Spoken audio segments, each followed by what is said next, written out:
En 1997, un son de très basse fréquence si puissant qu'il a été détecté par des hydrophones à des milliers de kilomètres de distance a émergé des profondeurs de l'océan Pacifique.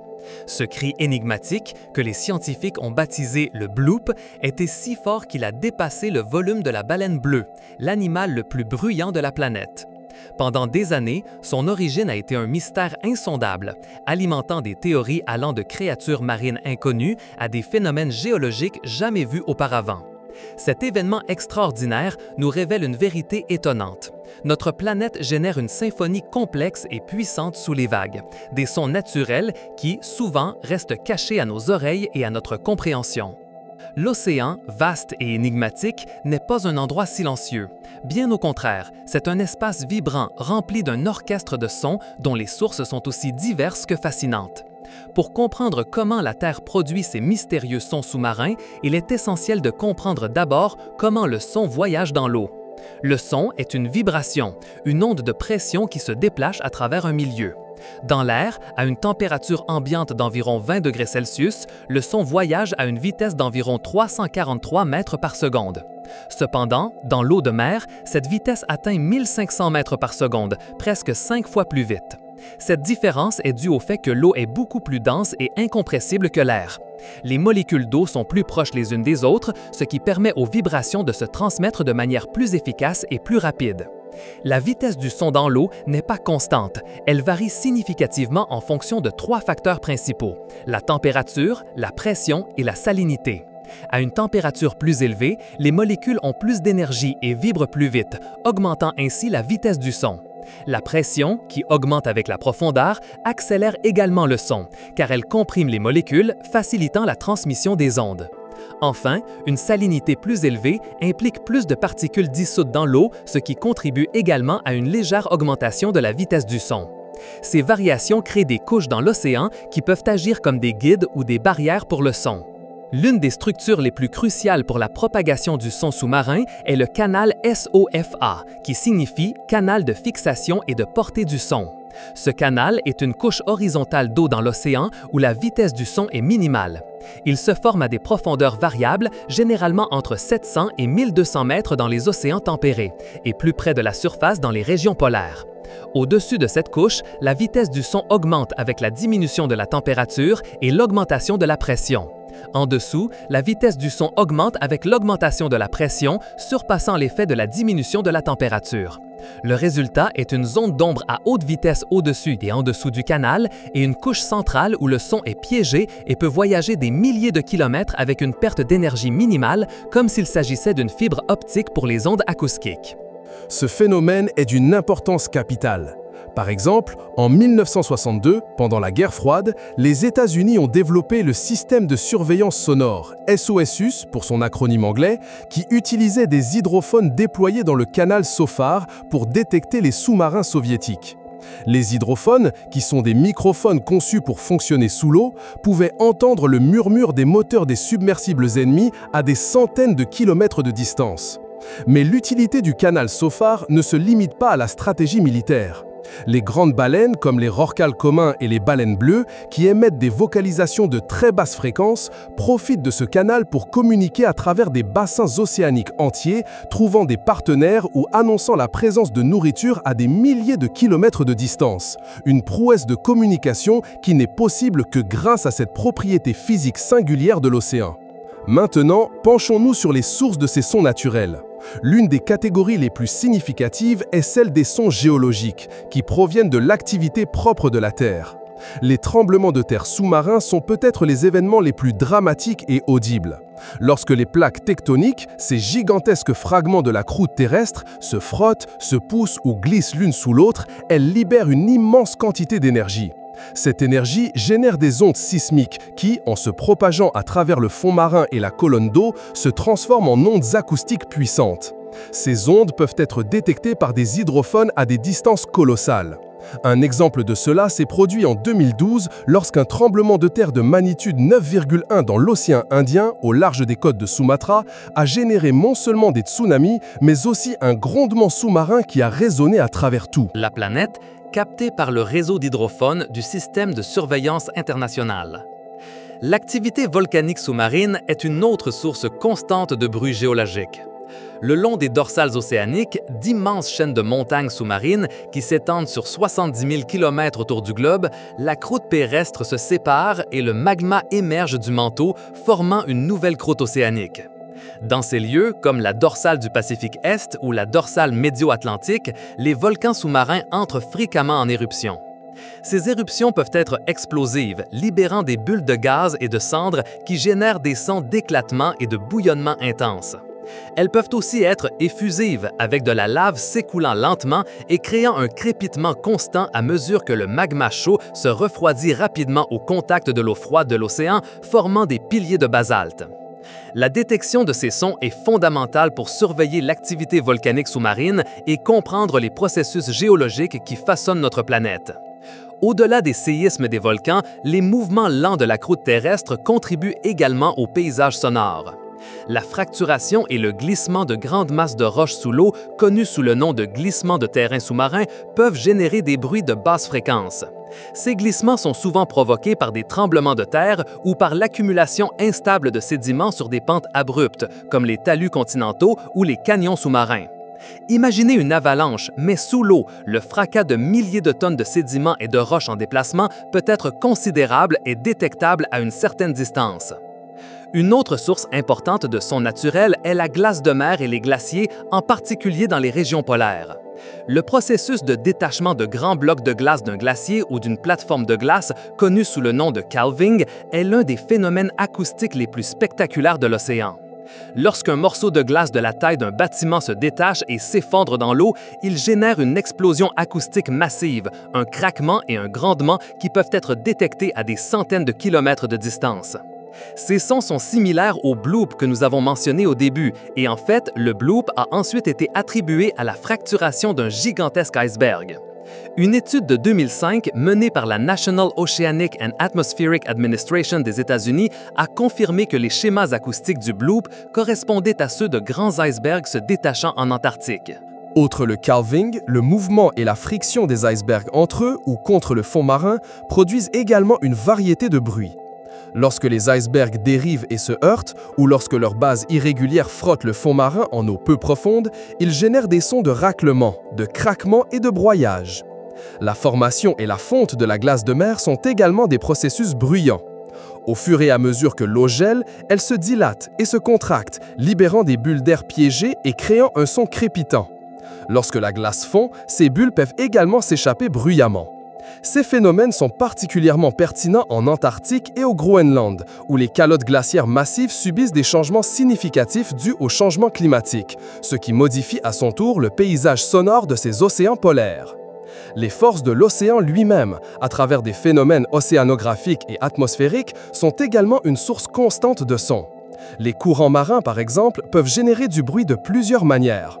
Lorsque des courants rapides circulent autour d'obstacles sous-marins, tels que des montagnes, des canyons ou des îles, ils créent des turbulences et des tourbillons qui produisent un bourdonnement ou un rugissement constant.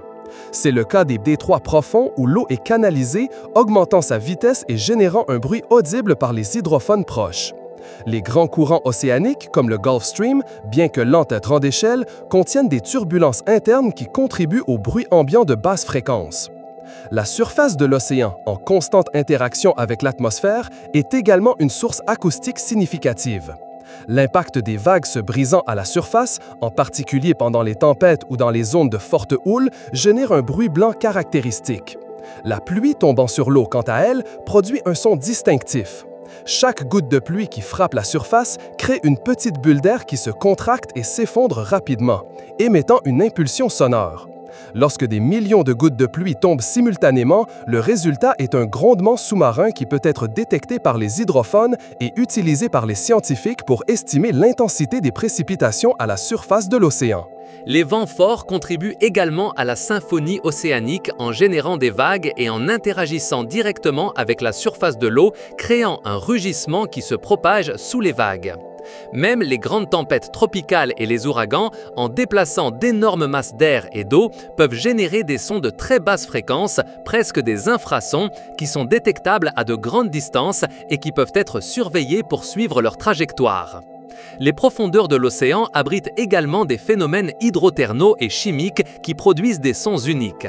Les cheminées hydrothermales, également connues sous le nom de fumerolles ou de fumerolles noires en raison des minéraux sombres qu'elles émettent, sont des fissures dans le fond marin d'où s'échappe de l'eau surchauffée à des températures pouvant atteindre 400 degrés Celsius. Cette eau est chargée de minéraux dissous qui, au contact de l'eau froide de l'océan, précipitent, formant des structures rocheuses et des cheminées. Le processus d'ébullition de l'eau surchauffée sous la haute pression du fond marin, l'échappement de gaz et la précipitation de sulfure métallique et d'autres minéraux génèrent un bruit constant de bouillonnement, de crépitement et de sifflement. Ces oasis de vie marine profonde, découvertes pour la première fois en 1977 sur la dorsale du Pacifique Est, sont des sites d'intense activité acoustique. Une autre source intrigante de son chimique est la libération de gaz depuis le fond marin. Il existe de vastes réserves d'hydrate de méthane, composées de méthane et d'eau, qui restent congelées sous la haute pression et les basses températures du fond marin. Cependant, si les conditions changent, par exemple en raison d'une augmentation de la température de l'eau ou d'une décompression, ces hydrates peuvent se déstabiliser et libérer des bulles de méthane gazeux qui remontent à travers la colonne d'eau.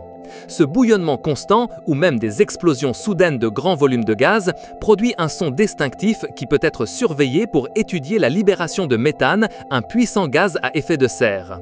Dans la mer de Norvège, par exemple, des émissions de méthane en grande quantité ont été détectées, se manifestant acoustiquement. De manière similaire, les volcans de boue sous-marins qui expulsent des sédiments et des gaz à la surface contribuent également à ce type de paysage bouillonnant.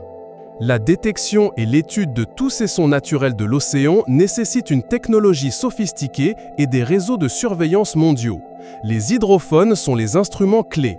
Ces dispositifs sont conçus pour capter les ondes de pression dans l'eau et les convertir en signaux électriques. Ils sont extrêmement sensibles, capables de détecter depuis le murmure d'une crevette jusqu'au fracas d'un tremblement de terre lointain. Ils sont déployés de diverses manières. Certains sont ancrés au fond marin, d'autres flottent librement à certaines profondeurs et d'autres sont remorqués par des navires de recherche. Leur conception robuste leur permet de supporter les pressions extrêmes des profondeurs océaniques. Sa nature saisonnière pourrait être liée à des changements dans les schémas de courants océaniques ou à la libération de gaz à différents moments de l'année. Ensuite, nous avons le whistle, un son à bande étroite qui a été enregistré dans l'océan Pacifique en 1993. Son origine n'a pas été identifiée de manière concluante, mais sa nature persistante suggère une source géophysique stable, comme l'émission constante de fluides ou de gaz provenant d'une cheminée hydrothermale. C'est un sifflement qui se maintient, ce qui le différencie des sons plus impulsifs des tremblements de terre ou des icebergs. Le slowdown, enregistré depuis 1997, était un son de basse fréquence qui diminuait progressivement en fréquence sur une période de plusieurs minutes. Ce schéma a suggéré aux chercheurs qu'il pourrait être lié à des mouvements très lents des plaques tectoniques ou à la déformation de la croûte océanique. Bien que son origine exacte reste incertaine, on pense qu'il est de nature géologique, éventuellement lié à la libération progressive de stress dans les failles sous-marines ou à l'activité des flux de glace. Le train, détecté en 1997, était un son de basse fréquence qui présentait un motif tonal similaire à celui d'un train passant sur une voie, d'où son nom.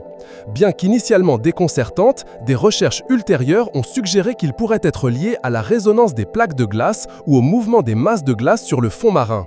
La vibration et le frottement de la glace contre d'autres surfaces pourraient générer cette séquence répétitive d'impulsions. Finalement, Julia, un autre son enregistré en 1999, est un cri très fort et complexe d'une durée d'environ 15 secondes. Sa signature acoustique, similaire à un croassement ou un lament, a ensuite été attribuée au détachement d'un très grand iceberg, encore plus grand que celui qui aurait causé le bloop. L'ampleur du son indiquait un événement aux proportions gigantesques dans la glace antarctique. La capacité à discerner l'origine de ces sons, passant de la spéculation à la connaissance scientifique, souligne le pouvoir de la recherche acoustique sous-marine. La compréhension de ces sons naturels est cruciale non seulement par curiosité scientifique, mais aussi par leur impact sur la vie marine. L'océan est un paysage sonore fondamental pour de nombreuses espèces. Les baleines et les dauphins dépendent du son pour communiquer, naviguer, trouver de la nourriture et détecter les prédateurs. Ils émettent leur propre vocalisation, des chants complexes des baleines à bosse qui peuvent durer des heures, au clic de haute fréquence des dauphins pour l'écholocation. D'autres espèces, comme les crevettes pistolets, créent des bruits de cavitation si forts qu'ils peuvent étourdir leur proie. Les poissons produisent des grognements, des tambourinements et des sifflements pour s'accoupler ou défendre leur territoire. Dans ce contexte, les sons naturels de la planète font partie de l'environnement acoustique avec lequel les créatures marines ont évolué. Cependant, le bruit anthropogénique croissant, c'est-à-dire le bruit généré par les activités humaines, altère drastiquement ce paysage sonore naturel. Le trafic maritime, avec ses moteurs et ses hélices bruyants, est une source constante de bruit de basse fréquence qui peut masquer les vocalisations des baleines et entraver leur communication. Les systèmes de sonar militaires et de recherche qui émettent des impulsions acoustiques de haute intensité peuvent désorienter les cétacés, affectant leur comportement de recherche de nourriture et de migration. L'exploration sismique pour la recherche de pétrole et de gaz, qui utilise des canons à air pour générer des ondes sonores pénétrant le fond marin, produit des bruits extrêmement forts et répétitifs pouvant causer des dommages auditifs permanents à la faune marine proche et forcer les animaux à quitter leurs habitats. Le bruit du forage pétrolier sous-marin et la construction d'infrastructures contribuent également à cette pollution acoustique. Les scientifiques s'inquiètent de l'impact à long terme de cette augmentation du bruit sur la santé des écosystèmes marins. Curieusement, le changement climatique influence également le paysage sonore de l'océan. La fonte accélérée des glaciers et des plateformes de glace due au réchauffement climatique provoque une augmentation significative de la fréquence et de l'intensité des événements de calving, injectant plus de bruit d'origine naturelle dans les océans polaires. Ce phénomène s'ajoute à la complexité de l'environnement acoustique marin et ajoute une autre couche à l'interaction complexe entre le climat et les processus géologiques et océanographiques. L'avenir de la recherche sur les sons sous-marins est prometteur. Les avancées dans la technologie des hydrophones avec des capteurs plus sensibles et des réseaux de déploiement plus étendus permettront une surveillance encore plus détaillée des profondeurs océaniques. L'utilisation de l'intelligence artificielle et de l'apprentissage automatique pour analyser l'immense quantité de données acoustiques collectées révolutionnera notre capacité à identifier et classer les sons et même à prédire des événements géologiques ou océanographiques. Alors que nous continuons d'explorer les profondeurs inexplorées de notre planète, l'étude des sons sous-marins nous offre une fenêtre unique sur un monde caché, nous révélant les battements internes de la Terre et la vie grouillante qui prospère sous la surface. Elle nous permet de mieux comprendre non seulement le fonctionnement de notre planète, mais aussi comment nos actions peuvent l'affecter. L'océan reste en grande partie un mystère et sa symphonie subaquatique est l'un des indices les plus fascinants qu'il nous donne pour en démêler les secrets. Si l'histoire des mystérieux sons sous-marins de la Terre vous a fasciné et que vous souhaitez continuer à explorer les merveilles cachées de notre planète, nous vous invitons à rejoindre notre communauté d'explorateurs. Abonnez-vous à la chaîne pour ne manquer aucune de nos expéditions vers la connaissance. Aimez cette vidéo si vous avez appris quelque chose de nouveau et partagez-la avec ceux qui, comme nous, éprouvent une curiosité insatiable pour les secrets de l'univers qui nous entoure. Laissez un commentaire ci-dessous pour nous dire lequel de ces sons vous a semblé le plus intriguant ou quel autre mystère vous aimeriez que nous explorions.